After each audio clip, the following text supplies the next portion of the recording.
ETF index mutual funds నేర్చుకుని stock మార్కెట్లో రాణించాలనుకుంటున్నారా? వెంటనే ఈ నెంబర్కి కాల్ చేయండి. నమస్కారం అండి. ఒకడొచ్చాడు, ప్రేమ అన్నాడు, పెళ్ళి అన్నాడు, పెళ్లి చేసుకున్నాడు. ఫస్ట్ నైట్ రోజే వాడి రాక్షస రూపం బయటపడి. ఇది హైదరాబాద్లో కూకట్పల్లిలో జరిగిన ఒక సంఘటన అని చెప్తున్నారు. ఏదో విషయంలో షాప్ కోసం ఈ అమ్మాయి దగ్గరికి వచ్చాడంట. అండ్ అతను వేరే వర్గానికి చెందిన వాడని చెప్తున్నారు. లవ్ జిహాద్ అని వచ్చింది పేపర్లో.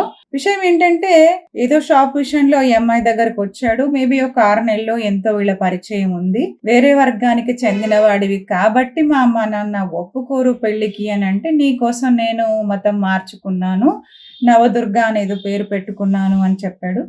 తర్వాత ఆ అమ్మాయి పెళ్లి జరిగింది. మరి ఇక్కడ మిగతా విషయాలు అయితే ఏం చెప్పబడలేదు. మరి వీళ్ళ పెద్దలు వాళ్ళ పెద్దలు వీళ్ళంతా ఎక్కడున్నారనేది అయితే చెప్పలేదు. పెళ్లి జరిగిన రోజే మళ్ళీ మకాం మార్చేసి అక్కడ అతను తన నలుగురి ఫ్రెండ్స్తో కలిసి ఈ అమ్మాయి మీద అత్యాచారం చేశాడు. తర్వాత ఆస్తులు కూడా రాయించుకున్నాడు అనేది ఇప్పటి వార్త. ఈ అమ్మాయి ఇప్పుడు పోలీస్ కంప్లైంట్ ఇచ్చిందంట. అసలు ఇక్కడ దీన్ని ఒక ఘటనలాగా ఒక స్టోరీ లాగా కాకుండా ఇక్కడ అమ్మాయిలు ముఖ్యంగా ప్రతి ఒక్క అమ్మాయి తెలుసుకోవాల్సిన విషయాలనండి, ఆ అమ్మాయిలకు ఉండాల్సిన అవేర్నెస్ అనండి, దాని గురించి మనం మాట్లాడదామండి ఇవాళ. మిమ్మల్ని కని పెంచి 20 ఏళ్ల నుండి 25 ఏళ్లనండి మీకు విద్యాబుద్ధులు చెప్పించి మీ మంచి చెడులను చూసుకునే తల్లిదండ్రులకు మీరంటే ఇంట్రెస్ట్ లేకపోవటం అనేది ఎంతవరకు కరెక్ట్ అండి? అదే మిమ్మల్ని మీరు ప్రశ్నించుకోండి.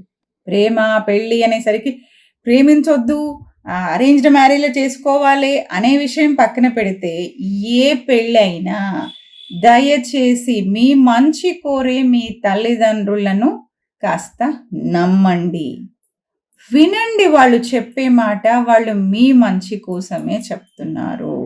దయచేసి వినండి. ఓకే, ఇక్కడ జరిగినవి ఒక యాంగిల్ కాదండి. దీంట్లో 2-3 ఆస్పెక్ట్స్ ఉన్నాయి. ఒక వర్గానికి సంబంధించిన విషయం అనేది అదొకటైతే, ఇంకొకటి ఏంటంటే బ్లైండ్ ట్రస్ట్. ఎవరినైనా కూడా బ్లైండ్గా ట్రస్ట్ చేయడం అనేది కరెక్ట్ కాదు. అందులో అంత చిన్న స్పాన్ ఆఫ్ టైం, మేబీ కొన్ని మంత్స్ అయి ఉండొచ్చు. ఆ కొన్ని మంత్స్లో మీ తల్లిదండ్రుల కంటే గొప్పవాళ్ళు అయిపోతారండి వాళ్ళు? మీ తల్లిదండ్రుల కంటే వాళ్ళు ఇంపార్టెంట్ అవుతారా? అవ్వకూడదు. ఇదొక విషయం చూసుకుంటే ఒక సంఘటనతోని కొన్ని నెలల వ్యవధిలో ఈ అమ్మాయి తీసుకున్న నిర్ణయంతో ఆ అమ్మాయి జీవితం ఒక భయంకరంగా మలుపు తిరిగింది. ఒక రకంగా నాశనం అయిందని చెప్పొచ్చు కదా. మొదటి విషయం బ్లైండ్ ట్రస్ట్. తక్కువ టైంలో ఎవరైనా ఎక్కువగా దగ్గరికి రావటం, మాటల్లో చేతల్లో ఎక్కువ ప్రేమ చూపించటం అనేది ఫస్ట్ రెడ్ ఫ్లాగ్. దీన్ని లవ్ బాంబింగ్ అంటారండి. దయచేసి be aware of this love bombing. ఎవరైనా తక్కువ టైంలో ఎక్కువ ప్రేమ చూపించేయటం, ఇది ఒక రకమైన సైకలాజికల్గా డిస్టర్బ్డ్గా ఉన్న మెన్ చేసే పని. నార్సిస్ట్లు అనండి, ఇంకా వేరే రకాలైన వీళ్ళు చేసే ఫస్ట్ పని లవ్ బాంబింగ్. ఎక్కువ ప్రేమ, తక్కువ టైంలోనే ఎక్కువ ప్రేమ. ఎంతగా అంటే అరే వీడు నాకు దొరకడం నా పూర్వజన్మ సుకృతం అనేంతగా ఉంటుందండి ఆ లవ్ బాంబింగ్. దయచేసి జాగ్రత్త. అది ఫస్ట్ రెడ్ ఫ్లాగ్. ఇంకొకటి, ఈ కాలంలో కూడా సరే అటేడు తరాలు ఇటేడు తరాలు చూసుకోమన్నారు వెనకటి వాళ్ళు. కుదరదు, కుదరకపోవచ్చు. సరే పర్వాలేదు, 7 తరాలు అవసరం లేదండి. ఒక్క తరం చూడండి. వీళ్ళ తల్లిదండ్రులు ఏం చేస్తున్నారు, వీళ్ళ బ్యాక్గ్రౌండ్ ఏంటి, వీళ్ళ ఫైనాన్సెస్ ఏంటి, వీళ్ళు చెప్తున్నాయన్నీ నిజాలేనా, వీళ్ళ చదువు ఏంటి, వీళ్ళ కాలేజీలు ఏంటి, వీళ్ళ అర్హతలు ఏంటి, ఇవన్నీ తెలుసుకోండి. బ్యాక్గ్రౌండ్ చెక్ అనేది మినిమం. ఇవాళ రేపు మీరే వెళ్ళి చేయాల్సిన అవసరం కూడా లేదండి. ఏజెన్సీలు ఉన్నాయి. పెళ్ళి అనే వరకు ఈ కాలంలో జరుగుతున్న మోసాల వల్ల ఈ ఏజెన్సీలు కూడా వచ్చాయి. అండ్ వాళ్ళు చాలా ఇంపార్టెంట్ రోల్ ప్లే చేస్తున్నారు కూడా అరేంజ్డ్ మ్యారేజ్ల విషయాలలో. సో దయచేసి వాళ్ళ హెల్ప్ తీసుకోండి. ఎటువంటి 7 తరాలు చూడాల్సిన అవసరం లేకపోయినా కనీసం ఇతనొక్కడు, ఇతని తల్లిదండ్రులు, ఉన్నవాళ్ళు, లేని వాళ్ళ గురించి పోనీ, ఉన్న వాళ్ళ గురించి ఇతని తల్లిదండ్రులు, ఇతని ఫ్యామిలీ, ఎక్స్టెండెడ్ ఫ్యామిలీ ఏం చేస్తున్నారు, ఎలా ఉన్నారు, వాళ్ళు ఏంటి, వాళ్ళ పుట్టుపూర్వోత్తరాలు ఏంటి, కొంత తెలుసుకోవటం చాలా ఇంపార్టెంట్. వెరిఫికేషన్ అనేది చూడండి.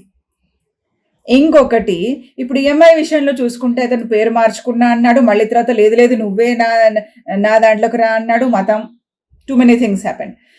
సో ఐడెంటిటీని మార్చటాలు, డాక్యుమెంట్లను మార్చటాలు, వివరాలు దాచేయటాలు, ఎక్కడ దాపరికం ఉందో అక్కడ ఖచ్చితంగా అనుమానించి తీరాలి.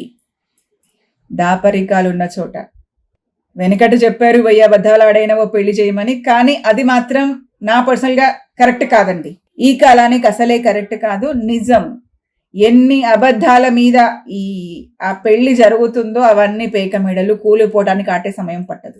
కూలిపోవటం ఎలాగా అనేది ఈఎంఐ విషయంలో చాలా భయంకరంగా దారుణంగా జరిగింది. అబద్ధాలు, ఇలాంటివి వివరాలు దాచేయటం, దాపరికం, అన్నీ కూడా red flags. Please be careful. ఇంకొకటి, ఈ అమ్మాయి యొక్క ఆస్తులు కూడా అతను రాయించుకున్నాడంట, ఈ అమ్మాయి పేరుతో లోన్లు తీయించుకున్నాడంట. ఇది ఎలా జరిగిందో మరి ఈ విషయంలో చాలా చాలా జాగ్రత్త అవసరము. చాలా తక్కువ స్పాన్ ఆఫ్ టైంలో మీ ఆస్తులు అడుగుతున్నారు, మీ మీద లోన్లు పెడుతున్నారు అని అంటే ఇది తప్పకుండా అనుమానించాల్సిన విషయము. మీ ఫైనాన్షియల్ సేఫ్టీ, ఇవాళ రేపు అందరు అమ్మాయిలకు కూడా చెప్తున్నారు కదా, ఇదివరకు ఉద్యోగం పురుష లక్షణం, ఇప్పుడు కాదండి. ఇప్పుడు ఫైనాన్షియల్ ఇండిపెండెన్స్ అనేది అందరికీ అవసరం, అమ్మాయిలకు కూడా అవసరం. సరే, పెళ్ళైన తర్వాత అతను వస్తాడా, చేస్తాడా, పెడతాడా అనే తర్వాత విషయం. దానికన్నా ముందు మీ ఫైనాన్షియల్ సేఫ్టీ, మీ ఫైనాన్షియల్ ఇండిపెండెన్స్ అనేది మీరే చూసుకోవాలండి. మీకై మీరు చేసుకున్నప్పుడు ఇంకా ఇంపార్టెంట్ కదా. లవ్ మ్యారేజ్ అని చేసుకున్నప్పుడు ఇంకా ఇంపార్టెంట్ ఈ విషయాలన్నీ. ఆస్తులు తీసుకోవటాలు, రాయించేసుకోవటాలు, లోన్లు తీసుకోవటాలు, ఇదంతా మీ ఫైనాన్షియల్ సేఫ్టీని దెబ్బతీస్తుంది. మీ ఆలోచనలు ఎక్కడి వరకు సాగుతున్నాయి? దయచేసి ఆ ప్రేమ అనే పింక్ గ్లాసులు పక్కన పెట్టి ఆలోచించండి. Be practical. ఇవి అన్నీ చాలా డేంజరస్ అండి.